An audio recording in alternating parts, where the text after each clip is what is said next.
City start. పిల్లలు ఈయన ఎప్పుడు జన్మించారంటే 1860. గుర్తుపెట్టుకుంటారా మీరు? 1860 సంవత్సరంలో ఈ సిటీ స్టార్ట్ జన్మించారు. మీ బర్త్డే ఎప్పుడు మీకు తెలుసు, ఈ బర్త్డే ఎప్పుడు మీకు తెలియదు కదా. 1860 1860 సంవత్సరంలో ఈ సిటీ స్టార్ట్ ఎక్కడ జన్మించారు తెలుసా? లండన్ లో. ఎక్కడ ఎక్కడ ఎప్పుడైనా వెళ్ళారా? ముందు ముందు వెళ్తారు. అందరూ లండన్ వెళ్తారా? వెళ్ళరా? వెళ్ళాలి మీరు అందరూ. మీరు అందరూ బాగా వెళ్ళాలి. అక్కడ మంచి మంచి జాబులు చెయ్యాలి. బీబీఎస్లో టీచర్లు అందరినీ గుర్తుపెట్టుకోవాలి. గుర్తుపెట్టుకుంటూ వెళ్ళారా? పిల్లలు పిల్లలు పిల్లలు పిల్లలు పిల్లలు పిల్లలు పిల్లలు ఏ మిషనరీ కోసం నేర్చుకుంటున్నాం? మీ పక్కన ఎవరైనా నిద్రపోతున్నారు అనుకో, లేదు సిటీ స్టార్ట్ కోసం నేర్చుకున్నాం లేపండి. ఏమి నేర్పారు? సిటీ స్టార్ట్ కోసం నేర్చుకున్నాం లేదు అని లేపండి. పిల్లలు వినాలి వినాలి. రే రే బాబు మీరు వినండి. వాళ్ళు వదిలేసి నాకు పనాలు చేసుకున్నాను. రాత్రి తేజ ఎవరి కోసం నేర్చుకున్నాం? తేజ కుడికేసావు, అప్పుడు కుడికి లాగేసావు. సిటీ స్టార్ట్ ఏ సంవత్సరంలో పుట్టాడు? 1860. ఎక్కడ పుట్టారు? లండన్. మీ అందరూ కూడా వెళ్తారు కదా లండన్ ఫ్యూచర్లో. ఇప్పుడు కాదు, ఫ్యూచర్లో మీరు అందరు లండన్ అలా నన్ను కూడా తీసుకెళ్ళండి ఎక్కడ బుక్ చేసా. ఓకే, వెరీ గుడ్ పిల్లలు. పిల్లలు ఈయన డాడీ పేరు ఏంటో చెప్తాను చూడండి. ఎడ్వర్డ్. చెప్పండి అవంతా. Edward start. ఎడ్వర్డ్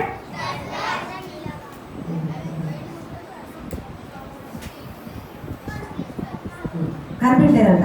మంచిగా. ఓకే, ఎడ్వర్డ్ ఎవరైనా వాళ్ళ డాడీ. మీ డాడీ పేరు మీకు తెలుసా? అందరికీ తెలుసు కదా డాడీ పేరు. ఎవరికైనా డౌట్ ఉందా? అందరికీ తెలుసు. సిటీ స్టార్ట్ వాళ్ళ డాడీ పేరు ఏంటంటే ఎడ్వర్డ్ స్టార్ట్. Edward start. వీళ్ళు ఎక్కడ ఉన్నారు? వెరీ గుడ్, లండన్ లో ఉన్నారు. ఓకేనా? లండన్ లో ఎడ్వర్డ్ స్టార్ట్ అంటే సిటీ స్టార్ట్ వాళ్ళ డాడీ చాలా ధనవంతుడు అంట. పిల్లలు చాలా ధనవంతుడు. ఎవరు? డాడీ ధనవంతుడైతే కొడుకు కూడా వినాలి. డాడీ ధనవంతుడైతే కొడుకు కూడా.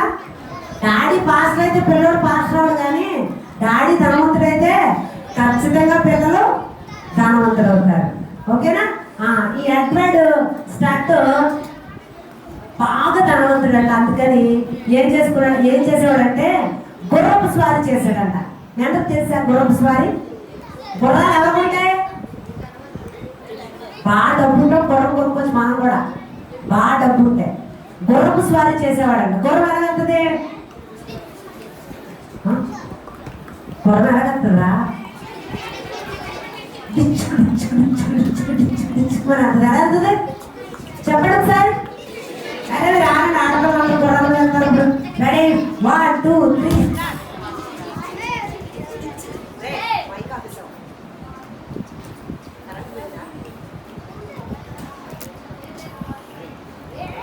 పిల్లలు గుర్రం రెడీ 1 2 3 స్టార్ట్. వెనకాల వెళ్ళరా? గుర్రాలు వెళ్ళిపోతున్నాయి. తీయండి.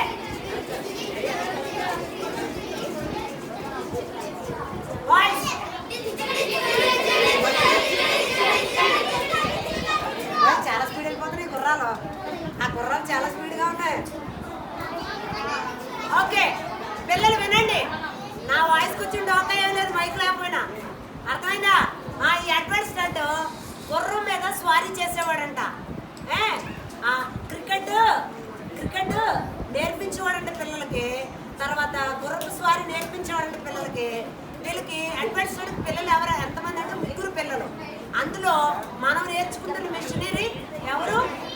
City start. ఇంకో ఇద్దరు పిల్లలు కూడా ఉన్నారు. వీరికి మొత్తం 3 పిల్లలు. ఇందులో సిటీ స్టార్ట్ నేను మధ్య మధ్యలో ప్రశ్నలు అడుగుతాను.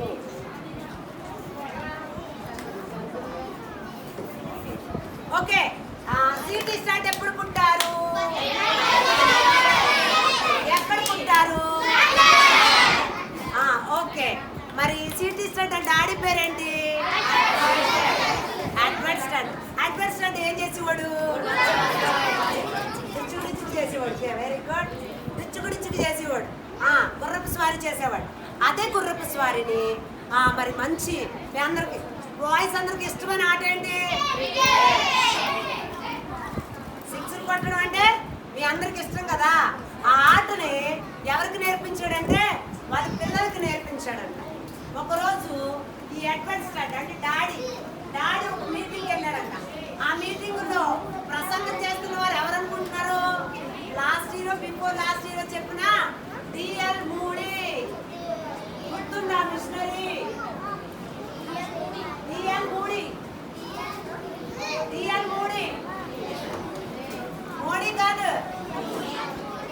కాదండి, మూడీ. ఓకే, డిఎల్ మూడీ గారు అక్కడ ప్రసంగం చేస్తున్నారంట. ఆ మీటింగ్కి ఈ అడ్వర్డ్ స్టార్ట్ వెళ్ళారు. ఏ మీటింగ్కి వెళ్ళారు? అడ్వర్డ్ స్టార్ట్ ఏ మీటింగ్కి వెళ్ళారు?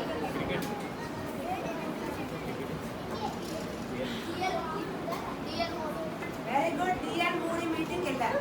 డిఎల్ మూడీ మీటింగ్లో డిఎల్ మూడీ గారు వాక్యం చెప్తుంటే ఈ అడ్వర్డ్ స్టార్ట్ గారు ఆ వాక్యం విని నేను బ్రతికితే ఎస్సీ కోసం బ్రతకాలి, ఇంక దేనికోసం బ్రతకూడదని తీర్మానం చేసుకుని ఇంటికి వెళ్ళిపోయి రోజు అప్పటి నుంచి ప్రార్థన చేసుకునేవారంట. అప్పుడు ఈ దేవుడు ఈ అడ్వర్డ్ స్టార్ట్తో మాట్లాడే సమయానికి ఆయన వయసు 56 సంవత్సరాలు. ఎన్ని సంవత్సరాలు? ఎవరికి? డాడీకి అడ్వర్డ్ స్టార్ట్కి 56 సంవత్సరాలు. తనకి కుమారుడి పేరు చెప్పాను. ఏం పేరు? ఈరోజు మన మిషనరీ అడ్వర్డ్ స్టార్ట్ కాదు, సిటీ స్టార్ట్. అప్పుడు రోజునంట ఈయన 3 పిల్లల కోసం ప్రార్థన చేసేవాడంట. తల్లులందరూ పిల్లల కోసం ఏం చెయ్యాలి? ఎలా చెయ్యాలి? నా పిల్లల్ని మీ చేతులకు అప్పగించుతానని యేసయ్యా అని ప్రార్థన చేయాలని. అలాగే అడ్వర్డ్ స్టార్ట్ గారు ఇంటికి వచ్చేసి ఆ మీటింగ్ నుంచి ప్రార్థన చేసేవారంట. మరి అడ్వర్డ్ స్టార్ట్ గారు ఇంకొక పని చేసేవారంట. ఏం పని తెలుసా? చాలా మంది సేవకుల్ని అస్తమానం ఇంటికి భోజనానికి పిలిచేవారంట. సేవకులకు భోజనం పెట్టడం ఆశీర్వాదమా కాదా?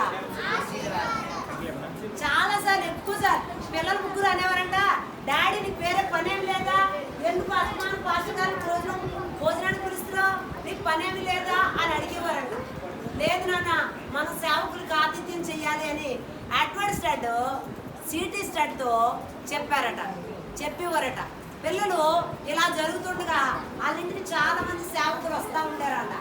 అందులో ఒక్కరోజు ప్రసంగం మీద డిఎల్ మూడీ గారిని పిలిచారంట ఇంటికి. ఎవరిని? ఎవరు భోజనానికి వచ్చారు ఇంటికి?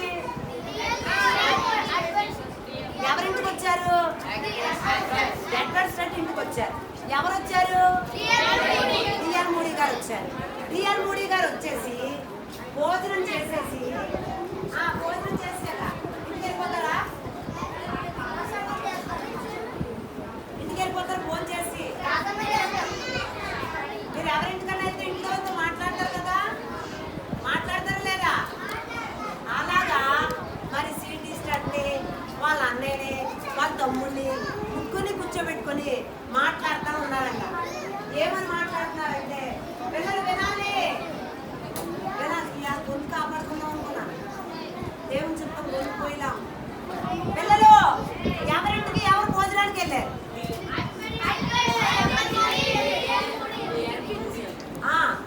అడ్వర్డ్ స్టార్ట్ గారింటికి భోజనానికి వెళ్ళిన తర్వాత ఎవరితో మాట్లాడుతున్నారు? సిటీ స్టార్ట్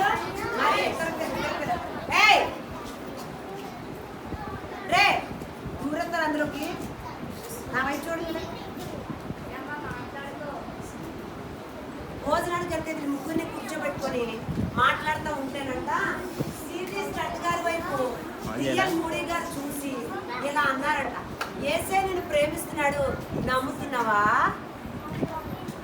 ఏమన్నారు? ఎవరి వైపు చూసి?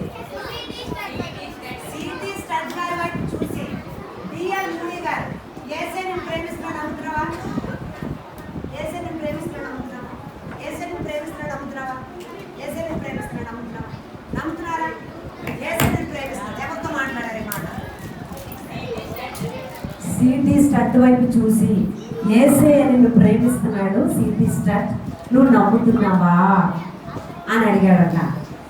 అని అడిగితే సిటీ స్టడ్ అలా మౌనంగా ఉండిపోయాడంటే. అలా మౌనంగా ఉండిపోయాడు. అందరూ మౌనంగా ఉండండి ఒకసారి.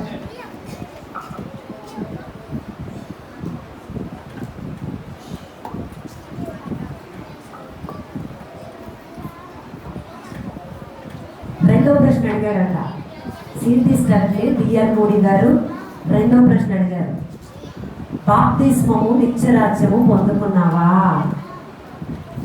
బాప్తిస్మము నిత్యరాజ్యము పొందుకున్నావా? బాప్తిస్మం పొందుకున్నారా? బాప్తిస్మం పొందుకున్నారా? ఏ నిత్యరాజ్యం వద్దా? బాప్తిస్మం పొందుకున్నారా? ఆడపిల్లలు బాప్తిస్మం పొందుకున్నారా? నిత్యరాజ్యం పొందుకున్నారా అని డిఎల్ మోడీ గారు సిటీ స్టడ్ని అడిగారంట. అడిగితే సిటీ స్టడ్ మీకులాగే ఇలా తల కిందకి దించుకున్నాడంట. ఆ మాటలు రెండు అడిగిన తర్వాత డిఎల్ మోడీ గారు ఫోన్ చేసి వెళ్ళిపోయారు. కానీ సిటీ స్టడ్ మాత్రం లోపలికి వెళ్ళిపోయి ఒక రూమ్లోకి వెళ్ళిపోయి ప్రార్థన చేసుకుంటున్నాడంట. యేసయ్యా, నువ్వు నిజంగా నన్ను ప్రేమిస్తున్నావా? నేను నమ్ముతున్నాను, నువ్వు నన్ను ప్రేమిస్తున్నావా? ఒక రూమ్లోకి వెళ్ళిపోయి ప్రార్థన చేసుకున్నాడంట. యేసయ్యా, నిజంగా నువ్వు నన్ను ప్రేమిస్తున్నావా? నేను నమ్ముతున్నాను, నువ్వు ప్రేమిస్తున్నావని, నాకు కూడా బాప్తిస్మము నిత్యరాజ్యం కావాలి అని ఈ సిటీ స్టడ్ ప్రార్థన చేసుకున్నాడంట. పిల్లలు పిల్లలు పిల్లలు పిల్లలు పిల్లలు పిల్లలు మీకు నిద్ర దగ్గరగా వస్తుంది. పిల్లలు పిల్లలు ఓకే. సిటీ స్టడ్ గారిని డిఎల్ మోడీ గారు రెండు అనగానే సిటీ స్టడ్ గారు లోపలికి వెళ్ళి ప్రార్థన చేసుకున్నారు. పిల్లలు సిటీ స్టడ్ గారు ఎప్పుడు పుట్టారు? ఎక్కడ పుట్టారు? ఓకే. సిటీ స్టడ్ గారికి ఇంకా ఎంతమంది బ్రదర్స్ ఉన్నారు? ఇద్దరు బ్రదర్స్ ఉన్నారు. ఓకే పిల్లలు, మరి సిటీ స్టడ్ గారికి బాగా ఇష్టమైన ప్లేయింగ్ ఏంటంటే క్రికెట్. క్రికెట్ క్రికెట్ ప్లేయర్ అంటే మంచి క్రికెట్ ప్లేయర్. ఇక్కడ చాలా మంది క్రికెట్ ప్లేయర్స్ ఉన్నారు బాయ్స్. ఎప్పుడు లేని మామూలు కూడా ఇప్పుడు మంచి క్రికెట్ ప్లేయర్ అయిపోయాడు. క్రికెటే బ్యాట్ బాల్ ఇంకే పుస్తకాలతో పని లేదు. మీకు పుస్తకాలతో పని లేదు, బ్యాట్ బాల్ మంచి క్రికెట్ ప్లేయర్ ఈయన. ఒకసారి 1883 1883 సంవత్సరంలో సిటీ స్టడ్ గారు ఎప్పుడు పుట్టారు? 1860. ఒకసారి 1883లో 1883 సంవత్సరంలో ఇంగ్లాండ్కి ఆస్ట్రేలియాకి మ్యాచ్ జరిగిందంట. మ్యాచ్ ఎంతమంది చూస్తారు? అమ్మ బాబోయ్ క్రికెట్ మ్యాచ్ ఎంతమంది చూస్తారు? బ్యాటింగ్ ఎంతమంది వేస్తారు? పిల్లలు ఏంటి ఆడపిల్లలు ఆడలేదు క్రికెట్ అంటే మీరు ఆడలేదు, కానీ ఆడజట్లు కూడా క్రికెట్ ఆడే జట్లు. నేను ఆడేదాన్ని చిన్నప్పుడు క్రికెట్. నాకు అన్ని గేమ్స్ వచ్చండి. Kho kho, tennikoit, kabaddi, shuttle, volleyball, throwball వచ్చు నాకు అన్నీ వచ్చు. పిల్లలు ఈ సిటీ స్టడ్ గారు క్రికెట్ ప్లే మ్యాచ్ లో ఉన్నారట. ఇంగ్లాండ్కి ఎవరికి? ఎన్నో సంవత్సరంలో? 1883లో ఒక మ్యాచ్ జరిగింది. పిల్లలు నేను వెంటలేదు కదా, వెళ్తున్నారా అని ఆలోచన చూడాలి. ఒక మ్యాచ్ జరిగితే అందులో మరి ఈ సిటీ స్టడ్ గారు ఉన్న మ్యాచ్ ఈ టీం గెలిచేసింది. గెలవగానే మనం ఏమంటాం? యాహూ! ఏమంటాం?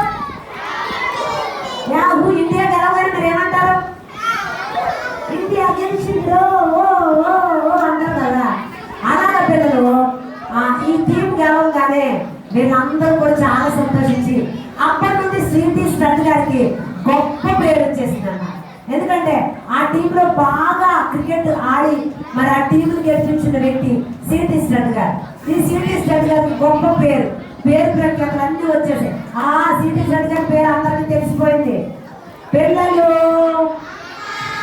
శ్రీనిధి స్టడ్ గారు ఏం ఆడారు? ఎన్నో సంవత్సరంలో? 1883. ఎవరెవరికి?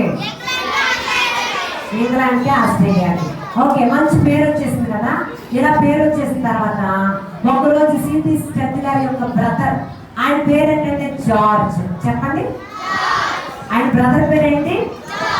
జార్జ్. జార్జ్కి ఒక అనారోగ్యం వచ్చిందంట. ఏమొచ్చిందంట? అనారోగ్యం వచ్చిందంట. అనారోగ్యం వస్తే శ్రీనిధి స్టడ్ గారు వాళ్ళ అన్నయ్యకి వచ్చిన అనారోగ్యం చూసి, అయ్యో ఎంతకాలం బ్రతికినా ఎందుకు, చివరికి చచ్చిపోవడమే కదా, నేను మరి అన్నిటికీ సమయం ఇస్తున్నాను కానీ వేసే పనికి మాత్రం సమయం ఇవ్వట్లేదు. మరి మా అన్న చచ్చిపోతాడు, నేను చచ్చిపోతాను, కానీ ఎంతో కొంత సమయాన్ని ఏసైకి నేను ఇవ్వాలి అని అనుకుని ఏసైకి ప్రార్థన చేసుకుంటున్నాడంట. అలా ప్రార్థన చేసుకుంటుంటే పిల్లలు శ్రీనిధి స్టడ్ గారితో దేవుడు ఎలా మాట్లాడుతున్నాడంట. దేవుడు మాట్లాడుతున్నాడు పిల్లలు. దేవుడు మాట్లాడుతుంటే అందరూ ఎలా ఉండాలి? దేవుడు మాట వినాలంటే ఎలా ఉండాలి? సమయాలతో దేవుడు మాట్లాడా? ఆ మాట వినబడిందా? శ్రీనిధి స్టడ్ గారితో కూడా దేవుడు మాట్లాడాడు. మరి మాట్లాడేటప్పుడు మీరు అందరూ సైలెంట్గా ఉంటే వినపడతారు. నువ్వు చైనాకి మిషనరీగా వెళ్ళుము. ఎవరు మాట్లాడారు? శ్రీనిధి స్టడ్, నువ్వు చైనాకు మిషనరీగా వెళ్ళుము, జనములను నీకు స్వాస్థ్యముగాను, భూమిని నీకు భూదిగంతముల వరకు సొత్తుగాను నేను ఇస్తాను. నేను అడుగుతాను మళ్ళీ ఈ మాట, ఏమని దేవుడు మాట్లాడాడు శ్రీనిధి స్టడ్తో? నువ్వు చైనాకి మిషనరీగా వెళ్ళుము, జనములను నీకు స్వాస్థ్యముగాను, భూదిగంతముల వరకు నీకు సొత్తుగాను నేను ఇస్తానని దేవుడు మాట్లాడాడట. దేవుడు మాట్లాడగానే శ్రీనిధి స్టడ్ గారు ఏం చేశారు తెలుసా? చైనాకి మిషనరీగా వెళ్ళటానికి సిద్ధమయ్యారు. అంతకుముందు చైనాకు మిషనరీగా వెళ్ళిన వ్యక్తి ఎవరో తెలుసా? Hudson Taylor. చెప్పండి. శ్రీనిధి స్టడ్ కంటే ముందు ఒక ఆయన మిషనరీగా వెళ్ళారు చైనాకి. ఆయన పేరు ఏంటంటే Hudson Taylor. Very good, Hudson Taylor. అప్పుడు చైనాకి మిషనరీగా వెళ్ళారు కదా, అక్కడ పరిస్థితులు ఎట్లా ఉంటాయో ఒకసారి హడ్సన్ టేలర్ గారిని కలిసి మనము కనుక్కుందామని చెప్పి హడ్సన్ టేలర్ గారి దగ్గరికి వెళ్ళి మాట్లాడారంట. వాళ్ళిద్దరు కలుసుకున్నారంట. కలుసుకున్న తర్వాత ఆ పిల్లలు 1885వ సంవత్సరంలో చైనాకు మిషనరీగా వెళ్ళాడు. ఎప్పుడు పుట్టారు? 1860. వీళ్ళు క్రికెట్ మ్యాచ్ ఎప్పుడైంది? 1883. Very good. చైనాకు మిషనరీగా ఎప్పుడు వెళ్ళారు? 1885. ఓకే, చైనాకు మిషనరీగా వెళ్ళాడు. చైనాకు మిషనరీగా వెళ్ళిన తర్వాత కొన్ని దినాలకి పిల్లలు మీ డాడీ చనిపోయారు. డాడీ పేరేంటి? ఏం పేరు? Edward stud. ఈయనకి అనారోగ్యం చేత చనిపోయారంట. పిల్లలు చనిపోయిన తర్వాత డాడీ చనిపోతే పిల్లలకి ఏమొస్తుంది? బాధ.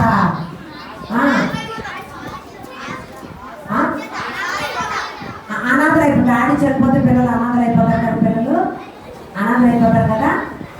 మమ్మీ చనిపోతే చనిపోమంటలేదమ్మాయి, చనిపోతే అంటున్నాను. మహానందం అంటే మా ఊడండి, ఎవరు కాదు, మహానందం అంటారు. మహానదే, సారీ అండి, డాడీ చనిపోతే అనాథలు అయిపోతారంట, మమ్మీ చనిపోతే మహానాథలు అయిపోతారంట. మా తప్పుగా అర్థం చేసుకున్నాను. పిల్లలు పిల్లలు ఓకే, డాడీ మమ్మీ చనిపోతే అనాథలు అయిపోతారు కదా, అయితే అనాథలు అయిపోతారు. కానీ డాడీ మమ్మీ సంపాదించిన ఏమవుతుంది? భూమి, పొలం, డబ్బు, బంగారం, బ్యాంక్ బ్యాలెన్స్ అన్ని ఎవరిపోతుంది? మీకే. చనిపోమంటారా? అయితే డాడీ మమ్మీ చనిపోమంటారా? కావాలి అందరికి? ఎంతమందికి డాడీ మమ్మీ కావాలి? అంత కొంతమంది వద్దా? అరే పిల్లలారా, డాడీ మమ్మీ వద్దా? డాడీ మమ్మీ అందరికీ కావాలి. ఓకే, దించండి. ఇప్పుడు కాదు, కానీ వాళ్ళు చచ్చిపోతే వాళ్ళు సంపాదించిన ఆస్తి మీకు వస్తుంది కదా. అలాగా సిటీ స్టడ్ గారికి ఆ డాడీ ఏం చెప్పాను?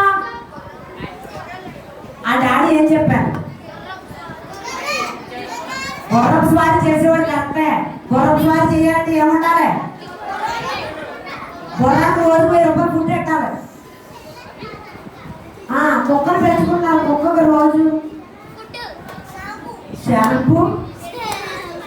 మొన్న కుక్కను తెచ్చారు, కుక్కకు రోజు ఫుడ్ అంట, ఉడకబెట్టి క్యారెట్ అంట. మాకంటే ఎక్కువైపోతుంది, దొరికిదేమన్నాము. పిల్లలు జంతువులకి చాలా ఎక్కువ ఖర్చు పెట్టాల్సి ఉంటుంది, అవునా? గుర్రపు స్వారీ చేస్తున్నాడు. ఎందుకు చేస్తున్నాడు? ఆయన బాగా ధనవంతుడు. ఆ ధనమంతా అడ్వైట్ స్టడ్ చనిపోయిన తర్వాత సిటీ స్టడ్ గారికి వచ్చింది. వస్తే మీరైతే ఆస్తి వస్తే ఏం చేస్తారంటే పప్ప తింటాడంటే వీడు. ఆస్తి వస్తే, డబ్బు వస్తే ఏం చేస్తారా? అబ్బా కాదు, ఇల్లు కడతాడు ఒకడు, కారు కొంటాడు ఒకడు. ఇంకా డబ్బు వస్తే ఏం చేస్తారు? ఇంకా చెప్పాలి.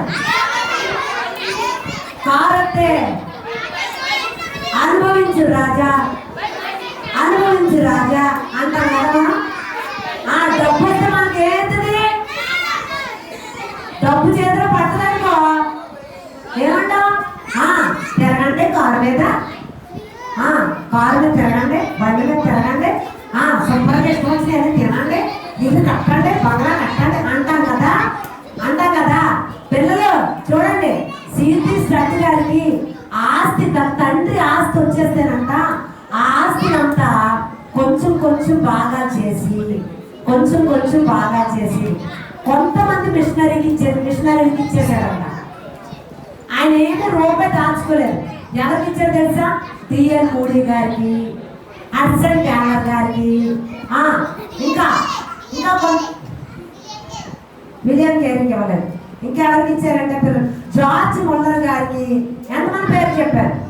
TN Moody, Hudson Taylor, George Muller, ఇలాంటి మిషనరీస్ అందరికీ కొంత డబ్బు ఇచ్చేసాడంట. మిగతాది కొంత పేద పిల్లలకి ఇచ్చేసాడంట. అంతా ఇచ్చేసిన తర్వాత ఆస్తి అంతా అయిపోయింది కదా. ఈయన ఎక్కడ ఉన్నాడు? చైనాలో ఉన్నాడు. చైనా మిషనరీగా వెళ్ళాడు. అక్కడికి వెళ్ళిన తర్వాత ఈయనకి 4 కుమారులు 2 కుమార్తెలు, 4 కుమార్తెలు 2 కుమారులు పుట్టారంట. 6 అక్కడ చచ్చిపోయారంట. ఎంతమంది చచ్చిపోయారు? సిటీ స్టడ్ గారికి 4 కుమార్తెలు 2 కుమారులు, చైనాలో 6 చచ్చిపోయారు. తన భార్య అనారోగ్యంతో చచ్చిపోయారు. ఇంకా సిటీ స్టడ్ గారికి ఎవ్వరు లేరు. డాడీ లేరు, భార్య లేదు, పిల్లలు లేరు, ఎవ్వరు లేరు. మొత్తం అందరూ చచ్చిపోయారు పిల్లలు. అలా చచ్చిపోయిన తర్వాత మరి ఏసై సేవ మానేయాలి కదా. ఏసై చెప్పిన పని మానేయాలి కదా. కానీ మానలేదు. చైనాలోనే మిషనరీ సేవ చేసి అందరికీ ఏసే ప్రేమని ప్రకటించాడన్న. ఇలా అందరూ సిటీ స్టడ్ గారిని చూసి రే ఇంగ్లీష్ దయ్యాలు వచ్చారా ఏమనేవారంట?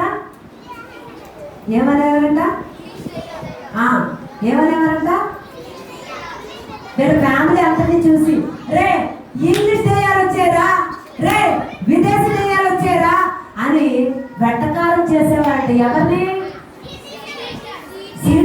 గారిని మిమ్మల్ని ఎవరన్నా ఎట్కారం చేస్తూ ఊరుకుంటారా పిల్లలు?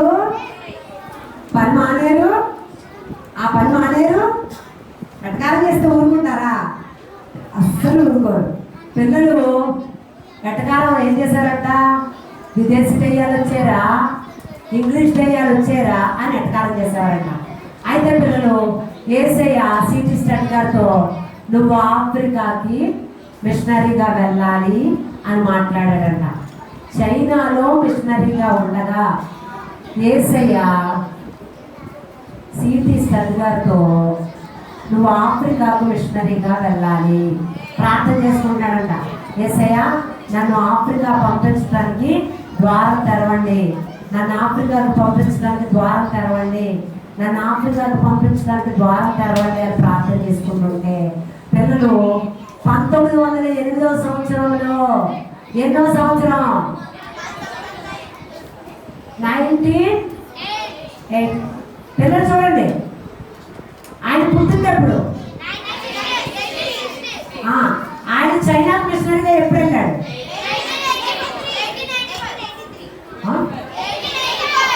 Cricket match 1883. ఎంత? Very good. 1885లో చైనా మిషనరీకి వెళ్ళాడు. 1908లో ప్రార్థన చేసుకుంటాడు కదా, ఒక అనౌన్స్మెంట్ వినిపించిందంట. సౌత్ ఆఫ్రికాలో నరమాంసక భక్షకుల మధ్య పరిచర్య చేయడానికి మిషనరీలుగా కొంతమంది కావాలి. ఏంటంట? నరమాంస భక్షకుల మధ్య పరిచర్య చేయడానికి మిషనరీలుగా కొంతమంది కావాలి అనే ప్రకటన వినబడిందంట. అప్పుడు యేసయ్యని సిటీ స్టడీ గారు మోకరించి, యేసయ్య అంత మంచి దేవుడవు, నాకు ద్వారం తెరిచావు అని చైనా నుంచి ఆఫ్రికాకు ప్రయాణమై వెళ్తున్నాడు. చైనా నుంచి పిల్లలు ఒక్కసారి క్లాప్స్ కొడతారా? నీరసంగా ఉన్నాయి. గట్టిగా ఎక్కడికి పోవాలి?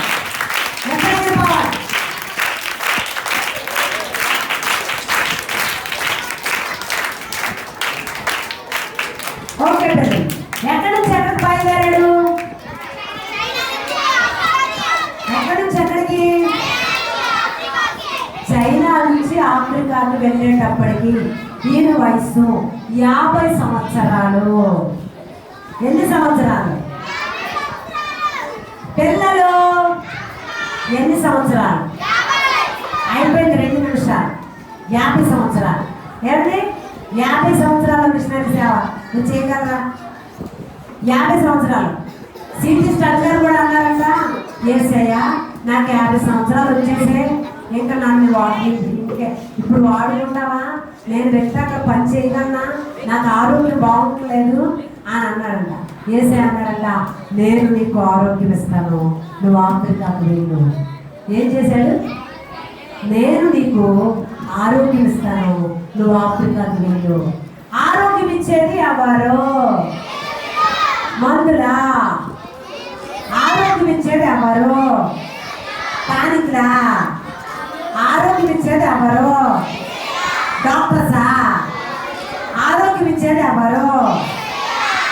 50 సంవత్సరాల వయసులో ఆఫ్రికాకి మిషనరీగా వెళ్ళటానికి సిద్ధపడిన సిటీ స్టడీకి దేవుడు చెప్పిన మాట తెలుసా? నేను నీకు ఆరోగ్యం ఇస్తాను, నువ్వు వెళ్ళు. అప్పటికే దేవుడు ఆ మాట చెప్పేటప్పటికి చైనాలో ఉన్నాడు కదండి, చైనాలో 800 మందిని యేసు ప్రభు అంగీకరించేలాగా సిటీ స్టడీ చేశాడంట. అర్థమైన పిల్లలు? 800 మంది ఏం చేశారు? విదేశీ దెయ్యాలు వచ్చారా, ఇంగ్లీష్ దెయ్యాలు వచ్చారా, ఎట్టకాలం ఆడించోట 800 మందిని రక్షించాడు. నువ్వు ఏదైనా పని చెప్తే ఎట్టకాలం ఆడితే వదిలేస్తావా పని? నవ్వుతే వదిలేస్తావా పని? హేళన చేస్తే వదిలేస్తావా పని కదా? కానీ సిటీ స్టడీ వెట్టకాలం ఆడిన హేళన చేసిన అక్కడ తన పని మాత్రం మానలేదు. 800 మందిని అక్కడ రక్షించారు. పిల్లలు చూడండి, దేవుడి కోసం పేరుని, తనకి ఎంతో ఇష్టమైన క్రికెట్ ఆటని, డబ్బుని, కుటుంబాన్ని, కుటుంబ బాధ్యతల్ని అన్నింటినీ పక్కన పెట్టాడు. పిల్లలు మీరేం పక్కన పెట్టగలరు? నీ క్రికెట్ ఆడి పక్కన పెట్టగలవా దేవుడి కోసం? పేరుని, డబ్బుని, అందాన్ని, ఆరోగ్యాన్ని, తన కుటుంబ బాధ్యతల్ని, తనకి ఇష్టమైన క్రికెట్ ఆటను కూడా పక్కన పెట్టేశాడు. పిల్లలు మరి ఆఫ్రికాకి మిషనరీగా వెళ్ళిపోయిన తర్వాత ఆఫ్రికాలో 1930 సంవత్సరంలో సిటీ స్టార్ట్ చనిపోయాడు. లాస్ట్ ఫైనల్ మాట చెప్తున్న మాట అందరూ వినాలి. 1930 సంవత్సరంలో సిటీ స్టార్ట్ ఆఫ్రికాలో చనిపోయాడు. ఎప్పుడు చనిపోయాడు? 1930. ఎక్కడ చనిపోయాడు? ఆఫ్రికాలో. ఎప్పుడు వెళ్ళాడు ఆఫ్రికాకి? 1908. పిల్లలు చూడండి, చివరిగా సిటీ స్టార్ట్ చనిపోయేటప్పుడు ఒకే ఒక మాట అన్నాడంట. నేను బాగా గుర్తుపెట్టాను పిల్లలు, నేను అడుగుతాను. చనిపోయేటప్పుడు సిటీ స్టార్ట్ ఒక్క మాట అన్నాడు, హల్లెలూయా. ఏమన్నాడు చెప్పండి? ఏమన్నాడు? సిటీ స్టార్ట్ చనిపోయే ముందు చివరి మాట ఏమన్నా తెలుసా? హల్లెలూయా. ఏమన్నాడు? దేవుడికి ఎంత ఇష్టమైన మాట హల్లెలూయా. ఒక్క మాట చెప్పాడన్న. ఒకే ఒక జీవితం. మనకి ఎన్ని జీవితాలు ఉంటాయి? ఒకే ఒక జీవితం. ఒకే ఒక జీవితం. ఏది నిలబడదో నువ్వు ఏసీ కోసం చేసేదే నిలబడతాడు అన్నాడట. ఏమన్నాడు? ఏది నిలబడదు. కుటుంబం నిలబడదు, డబ్బు నిలబడదు, అందం నిలబడదు, ఆస్తి నిలబడదు, ఐశ్వర్యం నిలబడదు, ఆరోగ్యం నిలబడదు, ఏమీ నిలబడదు. ఏసే కోసం నువ్వు చేసిందే నిలబడతాయి. అందుకోసం హల్లెలూయా అన్నాడు. ఏమన్నాడు? ఒక్కసారి చెప్పండి, రెండు చేతులు పైకెత్తి.